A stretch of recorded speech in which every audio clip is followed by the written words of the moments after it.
All right. Here we are in Cairo, the last day in Cairo. And as usual, we just gonna hit this review on the fly because I don't edit. I don't do these things. I don't care. But here are the things you need to know about Egypt. First of all, Cairo, you're gonna get into Cairo. Let me at least move my camera to make me look less fatigued and homeless. Okay, most likely you're gonna get into Cairo, which is indicative of the entire fucking journey in Egypt because it's crazy. It's fucking crazy. People are going, so first of all, you have to get a visa. Right when you get off the plane, you're gonna walk right into, there's these banks that you can just pay cash for a visa. I'm just gonna leave that. I don't know what it's doing. There's a bank right before you go through passport control, which I didn't know. I went into the long ass slow line for passport control and waited, and then turns out you need to buy your visa. It's $25 US. You can pay in cash for my American friends.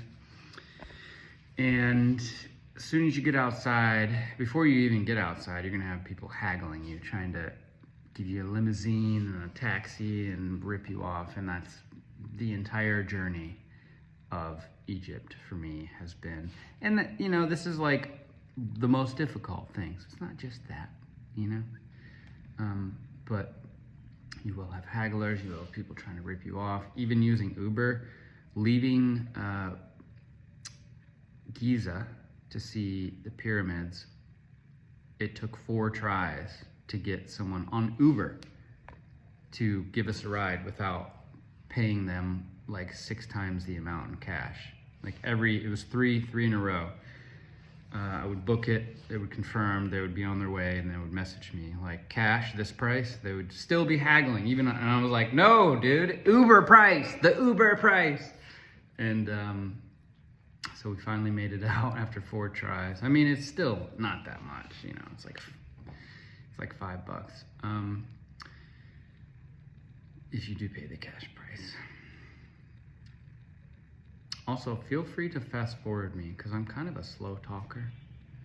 I fast forward people when I'm trying to learn about new cities, so no offense. Let's see, what else? The good, everything is pretty damn cheap here for Americans. I mean, you'll pay like $1 to $2 for coffee depending on what city you're in. Cairo's a little bit more expensive. We went out to Siwa and it was like, I think it was $4 for breakfast for all 3 of us one day, me and the boys. Just crazy cheap, and that's because Siwa is a very impoverished place, and that's another thing to prepare yourself for. It's very dirty, very dusty. There's people flying around on tuk-tuks. It's a lot. It's not as intense of energy as Cairo, where you just constantly have people merging and going everywhere. There's no rules, like people walking in between traffic. There's no crosswalks. It's all just a fucking free-for-all, and it's craziness. So it's not quite as crazy in Siwa, but it is much more impoverished and dirty, and you know, I mean, there's, depending on your level of travel experience, there are, you know, kids barefoot playing in the dirt roads outside, like no parents around. There's kids 8 to 10 years old smoking cigarettes and driving these tuk-tuks. I mean, they're fucking bossing it up out there, like, you know, given their siblings who are like age 3, maybe 3 to 5 and up, like in the back of these tuk-tuks just flying around. It's madness. But people are very kind. Arabic is the most common language, I'm pretty sure. Don't quote me on that, but I mean, everyone has spoken it here. I was lucky enough to have a friend of a friend as a local here, and that was just a lifesaver, obviously. It's always better to have a local friend show you around to help with translation, but you can use translation apps. So it's crazy. The pyramids are even crazier. There's people trying to rip you off left and right. I would recommend you research on how to get into the pyramids. All I can tell you is there's 2 entrances, one on the right with like these steel gates and a little ticket booth, and then one on the left where they try to rip you off and make you pay for camel rides or horseback or whatever. So go buy your tickets on the right and then go on the gate, and there's gonna be people at the gate too, like, hey, like, here, go to the gate. They try to like tell you what to do and expect a tip. Even in the tomb in the biggest pyramid, there's a security guy, and he was like, some girl was meditating, and I was right next to the tomb, the old pharaoh's tomb. And I was like, that's kind of rude. You're like taking up the space next to like the most interesting thing here. And then I was looking at it, and the security guy came over to me and said, sit, meditate 5 minutes. And I was like, oh, that's actually, that sounds great. I'd love to do that. So I did. And he comes over after 5 minutes, taps me on the shoulder, and he goes, okay, up, tip. I was like, I just laughed. I laughed in his face. I wasn't trying to be disrespectful. I was like, oh my God, man. You fuckers are everywhere.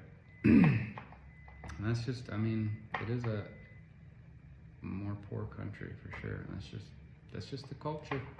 But it's a lot for me. I mean, I got my headphones in constantly when I'm walking down the street. I either have noise cancel or I'm playing music or something, just because I'm a very introverted person. And it helps. So yeah, I didn't do Luxor this trip, so I didn't go south. I didn't do all the temples and stuff because I felt like I was happy enough here. I went to the National Egyptian Museum of Civilization or something like that, and that is where they have the largest collection of pharaoh mummies, and that was incredible. I think it was like 500 Egyptian pounds, which is 15 bucks. And that was amazing. There's like an original museum, and then the one I went to, the original's in Cairo, and then the new one, which is like, when it's open, it's gonna be the biggest museum in the world, I guess. So, and of course, people are already allowing people to enter for the full price, and there's only like 4 statues up, I've heard. So, yeah, stay strong against the hagglers. They are good people.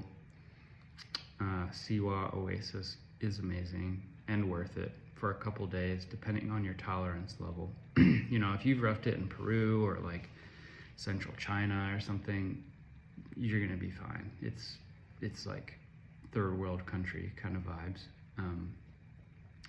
But if you need nice accommodations, you're gonna have to pay for them out there. We couldn't find any. Yeah, people are really nice. It's hot here. I'm here February 4th, 2024, and it's like 60s during the day, but at night it's pretty damn cold because it's desert. So yeah, pack accordingly and enjoy. I guess comment if you have any other questions. I'm sure I left things out, but I just wanted to start posting, to start talking about my journey.